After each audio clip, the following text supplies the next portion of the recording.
Okay, as I said in the first part of this video, I'm going to show you the pieces I got, and then we'll do reviews on them in other videos, and we will install them at the same time. First piece is going to be the motherboard. This is a Gigabyte. This is the 880 GM UD2H.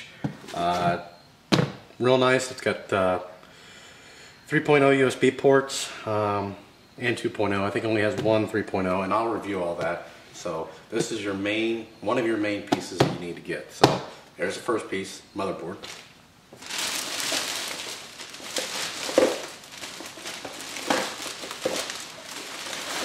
The second most costly piece, or the second most important, is going to be your processor.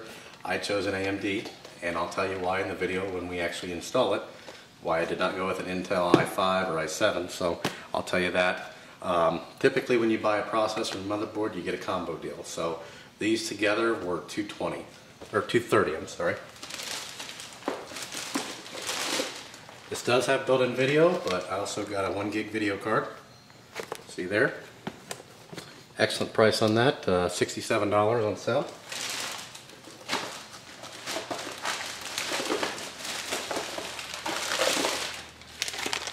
$2 gig hard drive on sale for $109.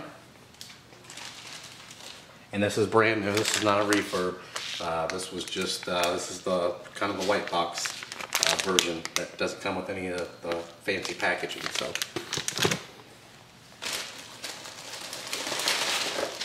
just a cheap run-of-the-mill DVD burner, $17 again, brand new, no fancy packaging. That's how you save money on these.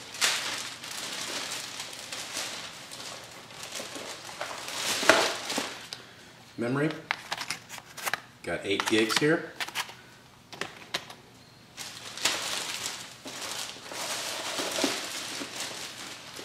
And then a couple little add-ons. An additional case fan, that was $5. A card reader, that was $15. And then of course down here, you've got the power supply, the monitor, and then over here we have the case. And that'll do it for this video. I just wanted to show you all the components that pretty much make up a PC. Some of these are not needed, like that extra fan.